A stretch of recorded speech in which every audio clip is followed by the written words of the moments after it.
السلام علیکم ورحمۃ اللہ وبرکاتہ۔ آج میں آپ سے ایک بد نصیب شخص کی سٹوری بیان کرنے لگی ہوں کہ کون سا وہ بد نصیب شخص ہے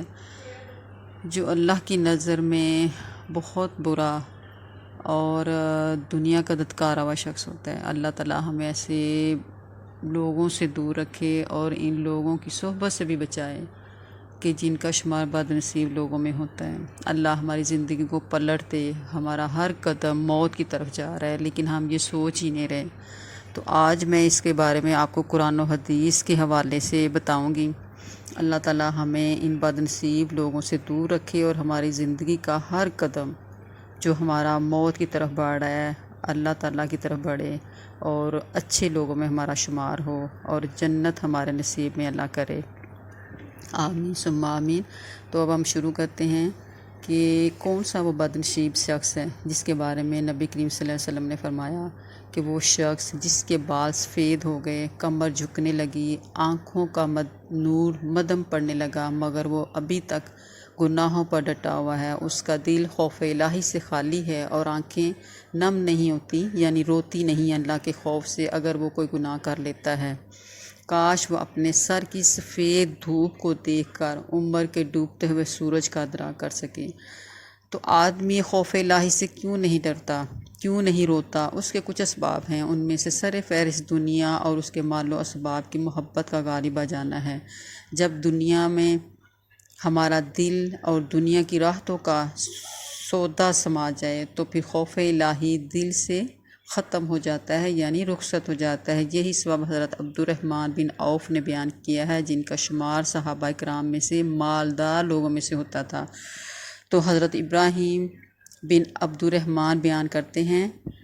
کہ حضرت عبد الرحمن بن عوف رضی اللہ تعالیٰ عنہ کے پاس افطاری کے وقت کھانا لایا گیا جب آپ روزے دار تھے۔ تو حضرت عبد الرحمن رضی اللہ تعالیٰ عنہ نے فرمایا مصعب بن عمیر رضی اللہ تعالیٰ عنہ شہید کر دیے گئے اور وہ مجھ سے بہتر تھے، ان کے کفن کے لیے صرف ایک چادر میسر آئی جو اتنی سی تھی کہ اس سے ان کا سر ڈھانپا جاتا تھا تو ان کے پیر ننگے ہو جاتے تھے اور اگر پاؤں ڈھانپے جاتے تھے تو سر کھلا رہ جاتا تھا۔ اس کے بعد ہمارے لیے دنیا فراخ کر دی گئی جو تم دیکھ رہے ہو، یا یہ فرمایا کہ ہمیں اتنی عطا کر دی گئی جو ظاہر ہے ہم تو ڈر رہے ہیں کہ کہیں دنیا ہی میں ہمیں ہماری نیکیوں کا جلدی بدلہ تو نہیں دے دیا گیا۔ رونے لگے یہاں تک کہ کھانا بھی چھوڑ دیا۔ آج کل ہماری زندگیاں کیا ہے کہ ہم یہی چاہتے ہیں کہ اللہ تعالیٰ ہم نے یہ جو کچھ بھی مانگا ہے ہمیں دنیا میں ہی سب کچھ مل جائے۔ تو صحابہ کرام کا یہ دیکھیں یہ رد عمل ہوتا تھا کہ حضرت عبد الرحمن بن عوف رضی اللہ تعالیٰ عنہ کا مال جہاد اور دینی کاموں میں ہی صرف ہوتا تھا، اس کے باوجود وہ دنیا کی فراخی اور مصعب رضی اللہ تعالیٰ عنہ کی بے سر و سامانی کے عالم میں شہادت کو دیکھ کر گھبرا رہے ہیں، اور تعجب ہے کہ اس آدمی پر جس پر دنیا اتنی فراخ کر دی گئی اور دولت کا استعمال دینی کاموں کے بجائے فضول رسومات اور اینٹوں کی عمارتیں کھڑی کرنے پر ہوتا ہے اور دل میں خوف اور ڈر بھی نہیں۔ تو صحابہ کرام رضی اللہ تعالیٰ عنہم ایسی ہی کفیات سے ڈرتے تھے۔ ان میں سے صحابہ کرام کی تو یہ حالت تھی کہ دل میں خوف الہی کا سمندر ہے اور تن پر چیتڑے لپٹے ہوئے ہیں۔ حضرت ابو ہریرہ رضی اللہ عنہ بیان کرتے ہیں کہ میں نے 70 اہل صفہ کو دیکھا کہ ان میں سے کسی کے پاس بھی جسم کے اوپر کا پورا حصہ چھپانے کے لیے چادر تک نہیں تھی، کسی کے پاس نچلا حصہ ڈھانکنے کے لیے، اور کسی کے پاس صرف اتنی سی چادر ہوتی تھی کہ جسے وہ اپنی گردنوں میں باندھ لیتے، اور وہ کپڑا کسی کی نصف پنڈلی تک پہنچتا اور کسی کے ٹخن تک، پس وہ اسے اپنے ہاتھ سے اکٹھا کر کے رکھتے کہ کہیں ان کا جو سطر کا حصہ ہے وہ ننگا نہ ہو جائے۔ تو آج ہمارے پاس ہزاروں سوٹ ہیں، لاکھوں کے سامان ہیں، لیکن ہم پھر بھی یہی کہتے ہیں کہ میرے پاس کچھ نہیں ہے، میرے پاس یہ نہیں ہے۔ اسی طرح میں قرآن کی آیات کا حوالہ دے کر بھی اس کو واضح کرنا چاہ رہی ہوں کہ اس کے بارے میں ہے کہ اللہ کے جو خوف سے جو دل ڈرتے ہیں اور آنسو بھی برساتے ہیں، یہ دل ہی کی ہے کہ یہ دل ہی ہے کہ جو خوف الہی کا مرکز ہے۔ اس لیے اللہ تعالیٰ فرماتے ہیں کہ الم یان للذین آمنوا ان تخشع قلوبہم لذکر اللہ، کہ کیا اب تک ایمان والوں کے لیے وہ وقت نہیں آیا کہ ان کے دل اللہ کے ذکر سے پگھل جاتے؟ دل کا خوف الہی سے ہی لرز جانا ہی مومن کی علامت ہے۔ قرآن حکیم میں ہے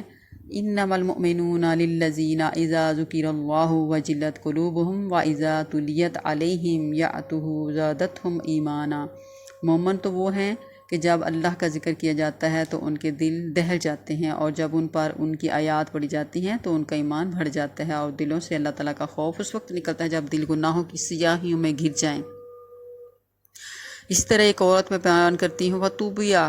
عَلَىٰ قُلُوبِهِمْ فَهُمْ لَا يَفْقَهُونَ، پس ان کے دلوں پر مہر لگا دی گئی، پس اب وہ نہیں سمجھتے۔ آنکھوں سے آنسو بھی اس وقت ٹپکتے ہیں جب آدمی کے دل میں اللہ کا ڈر یا خوف ہو، پھر وہ لوگوں سے چھپ چھپ کر اپنے رب کو راضی کرنے کے لیے تنہائیوں میں آنسوں کی مالا پروئے روتا رہتا ہے۔ صحابہ کرام رضوان اللہ اجمعین کو اللہ کے ڈر سے رونا پڑا، جو رونا بڑا مرعوب تھا، وہ بہت رویا کرتے تھے۔ تو حضرت انس بن مالک رضی اللہ عنہ بیان کرتے ہیں کہ رسول اللہ صلی اللہ علیہ وسلم نے ہمیں ایک مرتبہ ایسا خطبہ ارشاد فرمایا تھا کہ اس جیسا خطبہ میں نے کبھی نہیں سنا، کہ آپ صلی اللہ علیہ وسلم نے فرمایا کہ اگر تم وہ باتیں جان لو کہ جن کا مجھے علم ہے تو تم ہنسنا چھوڑ دو اور رونا زیادہ کر دو اپنا۔ تو پس رسول اللہ صلی اللہ علیہ وسلم کے صحابہ کرام نے اپنے چہرے ڈھانپ لیے یہ سنتے ہوئے، اور ان کی آواز جو تھی آہزاری کی آوازیں جو تھی آنے لگی، یعنی انہوں نے بہت زیادہ رونا شروع کر دیا۔ مومن کی تو ساری زندگی اللہ کی رضا کے شوق میں تڑپتے اور اس کے خوف اور پکڑ سے